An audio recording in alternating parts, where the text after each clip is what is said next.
This episode, we're taking a look at the basics on the Autobots' eyes in the skies, the outer space observer, Cosmos. The original Cosmos toy was first released in 1985. He was one of the line's small-scale Autobot mini-vehicles, and was notable for his unusual alternate mode, transforming into a flying saucer. Cosmos and his fellow 1985 mini-vehicles were some of the very first brand new Transformers toys that hadn't previously been available as part of a Japanese toy line. It's generally thought that they were designed for Takara's Micro Change line, but wound up going unproduced until Transformers. A profile for Cosmos was written by Marvel Comics writer Bob Budiansky, which characterized him as a weak, slow robot not well suited to operating on the ground, who instead spent most of his time in orbit around Earth, monitoring the planet and acting as a communications satellite for his teammates. It was a boring, lonely life, but Cosmos would occasionally relieve the tedium by coming down to playfully scare humans with his saucer form. Now, writing this profile was about the most significant thing Budiansky ever did with Cosmos. The character didn't get much to do in the stories he wrote for the Marvel comic book, in which Cosmos was a member of an underground resistance cell on Cybertron, who came to Earth over the Decepticon space bridge. The Transformers cartoon, on the other hand, would give Cosmos a bigger role, introducing him partway through its second season in an episode that saw him tow the Autobots back to Earth after they were stranded in space. Now, like most of the new characters who joined the show at this time, no explanation was ever given for where Cosmos had come from, but his spacefaring alt mode helped to broaden the scope of the cartoon's stories, as he could enlarge himself in saucer mode to carry passengers to other planets. Most often though, Cosmos's outer space adventures involved him getting into trouble and needing to be rescued. Whether he was being held prisoner by the Decepticons on Earth's moon and forced to power their new communication scrambling device, crashing on Saturn's moon Titan and having his unconscious body worshipped as a god by primitive aliens, or accidentally carrying an infestation of robotic alien plants back to Earth. Cosmos's voice was provided by actor Michael McConaughey, and was an impression of classic Hollywood performer Peter Lorre. No sign of Decepticon activity here, Prime. Just a little fender bender on the west side.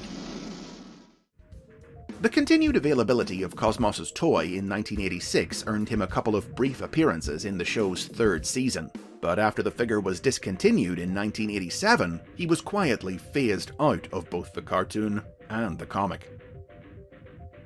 Cosmos wouldn't be heard from again until the 21st century, but it was a long road back to prominence for him, with many bumps along the way. Artist Don Figueroa designed a new Cosmos toy for 2006's Transformers Classics line, but Hasbro wound up rejecting the idea because they thought his alternate mode was too boring. The design was revived for 2007's Titanium series, and this time made it as far as the prototype stage before it and the entire line were cancelled. It wasn't until Transformers Universe in 2009 that Cosmos finally got a new figure, a streamlined update of his classic saucer form. It was a similar struggle to feature Cosmos in cartoons. A new version of the character, an astronomer who transformed into a mobile observatory, was designed for Transformers Animated, but he only appeared in a few crowd-scene cameos in the show's third season in 2009.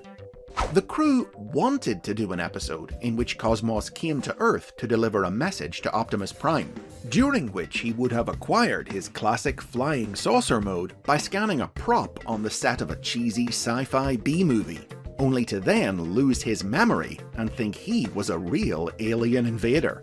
But the show's cancellation meant the idea never made it to the screen. Hasbro's Rick Alvarez has said he wanted to revisit this idea for the third season of Transformers Prime in 2013, in which Cosmos would have been depicted as an inhabitant of the Cybertronian colony planet Gobatron, who came to Earth as a herald for the space pirates, the Star Seekers. But the possibility of this happening went out the window when the Star Seekers were cut from the show. It was really only in comic books that Cosmos received any attention, though it was typically only in brief or quirky roles that saw him use his spaceflight capabilities to save the day. These included destroying the monster planet Unicron with metal-eating spores in the 2007 G.I. Joe crossover Black Horizon, intercepting and redirecting a nuclear missile mid-flight in IDW Publishing's 2010 story International Incident, and wiping out an invading armada of Martian flying saucers by using his own saucer form to hide among them in a 2013 crossover with Mars Attacks. IDW did have plans to give Cosmos a solo starring role in his own self-titled Spotlight special in 2009, but like so much else involving the character, it was cancelled. It was in 2014 that Cosmos finally truly returned to the fore with the release of another new toy in the Transformers Generations line. Part of the Thrilling 30 series that celebrated the brand's 30th anniversary, the figure came packaged with the Autobot space shuttle Payload, who converted into a blaster for Cosmos to wield. The same year, Cosmos was elevated to become a main cast member in IDW's Robots in Disguise comic book. This series emphasized Cosmos's growing frustration over the boredom and isolation of his job, as he increasingly felt like he was being ignored and taken for granted. His dissatisfaction led to him forming a surprising friendship with the peaceful Decepticon Soundwave, who invited Cosmos to come and live on his new outer space commune, Sanctuary Station. After some initial hesitation, Cosmos accepted, and though he would still help the Autobots when they needed him, he found a home and friends on Sanctuary, and ultimately gave his life defending it against the forces of Unicron. After IDW rebooted their comics in 2019, Cosmos enjoyed another starring role in the 2020 Valentine's Special, which told the story of how he fell into a long-distance romance with the Combaticon Blastoff, a space shuttle who also lived a lonely existence out on the spaceways. 2020 also saw Cosmos return to TV screens in the Transformers Cyberverse cartoon. This series featured a female incarnation of Cosmos, who co-hosted the Cybertronian TV show Alien Hunt alongside the adventurous Meteor Fire, travelling to alien worlds and hunting for new life forms. On one such hunt, Cosmos disappeared, abducted by a telepathic alien parasite, and the depressed Meteor Fire withdrew from public life. But when the creature reappeared on Cybertron's moon, he teamed up with Bumblebee to rescue Cosmos from her alien captor. Most recently, in 2022, another new figure of Cosmos, based directly on his classic cartoon character design, was released in the Transformers Legacy toy line as part of the Velocitron Speedia 500 collection.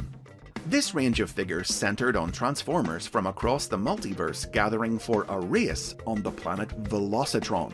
But since Cosmos' spaceship form would be a weird fit for a race between motor vehicles, he was given a checkered flag accessory and cast as the race's starter.